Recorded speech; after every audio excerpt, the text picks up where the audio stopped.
오늘 이 새벽에도 영상으로 함께 하나님께 영광 돌리고 예배드리며 결단하는 하교교회 모든 성도들을 주님의 이름으로 환영하고 축복합니다. 오늘은 마태복음 14장의 말씀을 가지고 함께 은혜를 나누려고 합니다. 14장에는 세 가지의 사건이 기록되었습니다.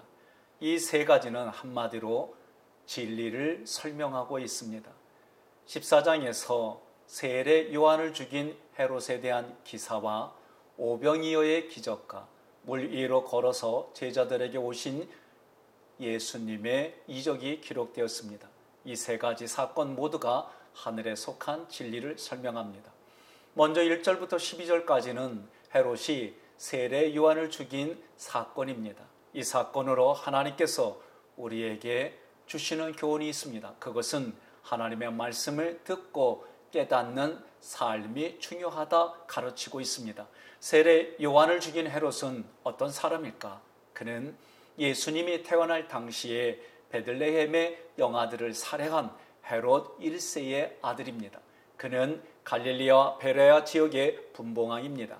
그는 동생 빌립의 아내인 헤로디아를 자기의 아내로 삼았습니다. 이것이 잘못된 일이라고 지적한 이가 세례 요한입니다. 그러니 당연하게도 헤로디아가 세례 요한에게 앙심을 품을 수밖에 없습니다. 헤롯의 생일날 헤로디아의 딸이 춤을 추어서 헤롯을 기쁘게 합니다.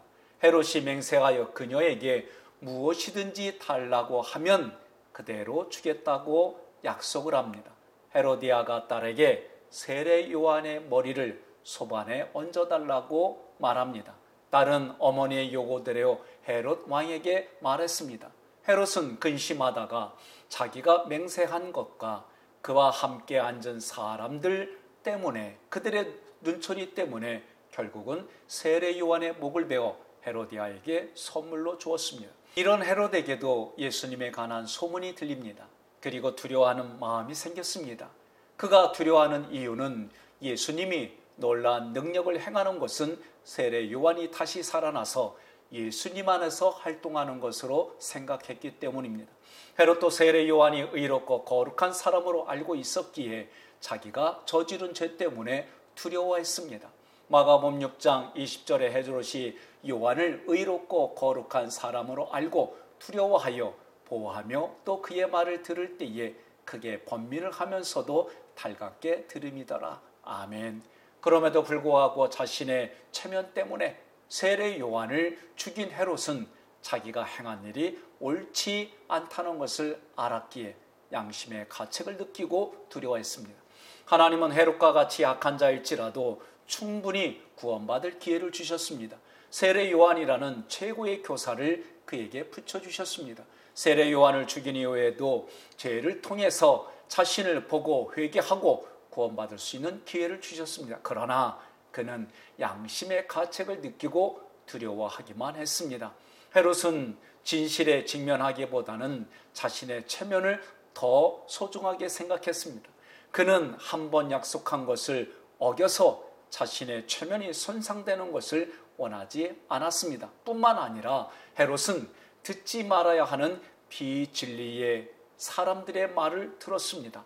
헤로디아가 의롭고 거룩한 세례 요한의 목을 요구하는 말이 잘못된 것이고 악한 것인 줄 알았다면 절대로 그 말을 듣지 말았어야 했습니다.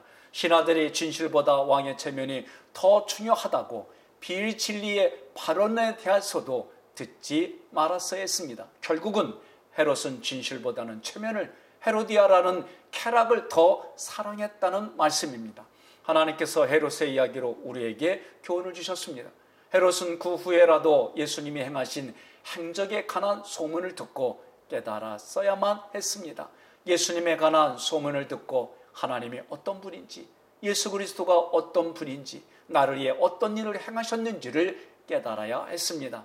헤롯은 듣고도 세례 요한이 죽은 자 가운데서 살아나서 그의 권능이 예수님 속에서 운동한다고 생각하며 자신이 목베어 죽인 세례 요한을 두려워했습니다. 결국 헤롯은 예수님이 재판을 받으실 때에 그를 신문하여 죽게 했습니다. 말씀을 많이 듣고 좋은 교사를 많이 만나는 것도 중요합니다. 그러나 듣고도 깨닫지 못한다면 헤롯이나 우리나 다를 바가 없습니다. 옳지 않고 하나님이 원하지 않는 것을 알면서도 자신의 체면과 자기의 유익 때문에 진실에 직면하지 않는 삶은 스스로 망하는 삶이 됩니다. 후에 빌라도가 헤롯에게 예수님을 이송하여 재판장에서 함께 만납니다. 그렇지 않아도 헤롯은 소문으로만 듣던 예수님을 만나고 싶었는데 예수님을 만나니 그저 호기심과 궁금증으로 예수님께 질문을 합니다.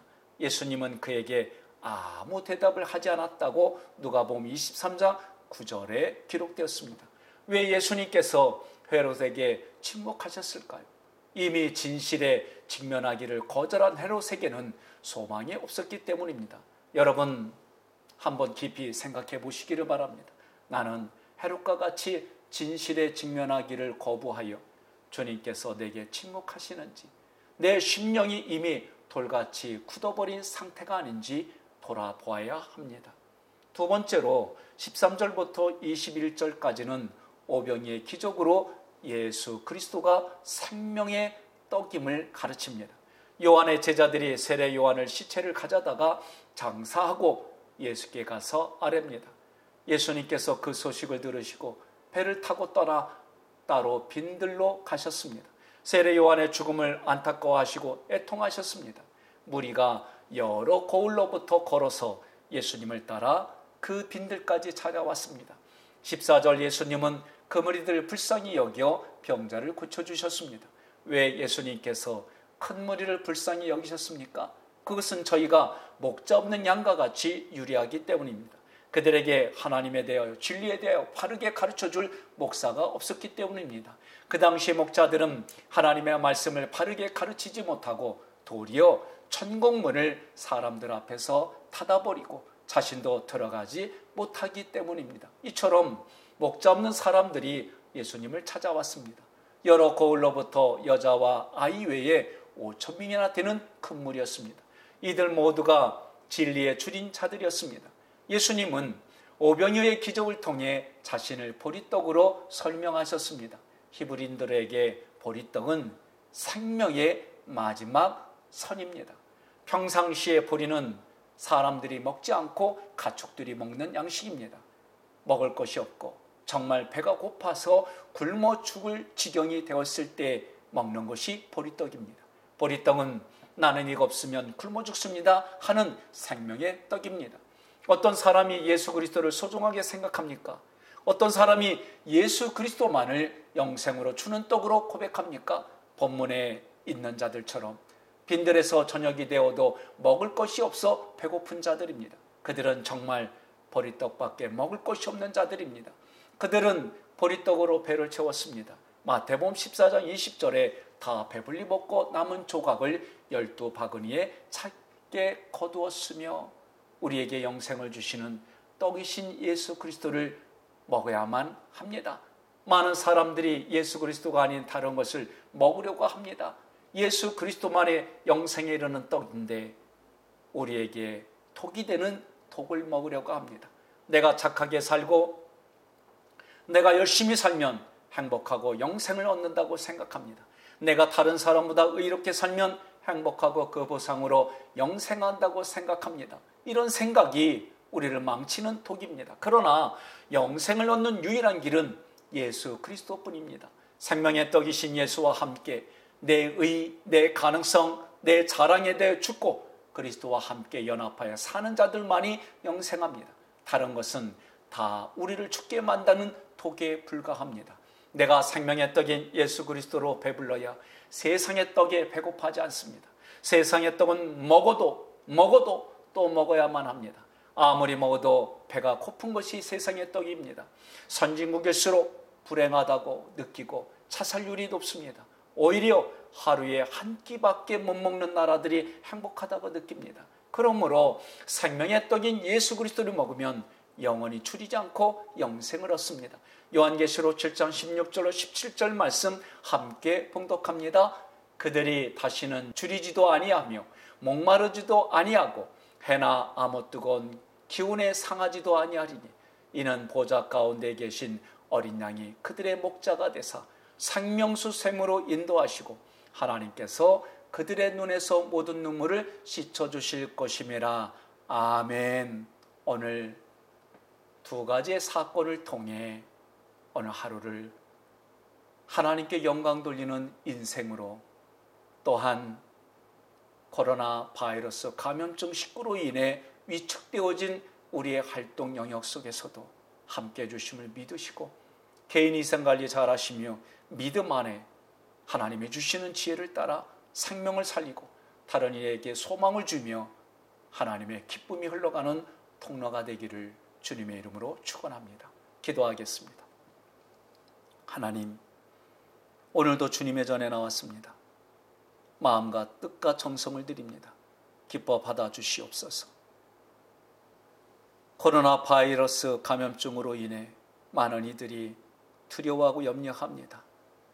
예수님 믿는 이들에게 평강을 주시고 예수님 믿는 이들에게 하나님의 은혜로 나와 우리를 통해 하나님의 모든 것이 흘러가고 하나님의 공의가, 하나님의 능력이, 하나님의 치료의 손길이 해같이 떠올라 의로운 해로 떠올라서 우리에게 모든 병균을 멸하고 희망을 주고 빛을 주고 에너지를 주는 귀한 은혜의 시간이 되게 하옵소서.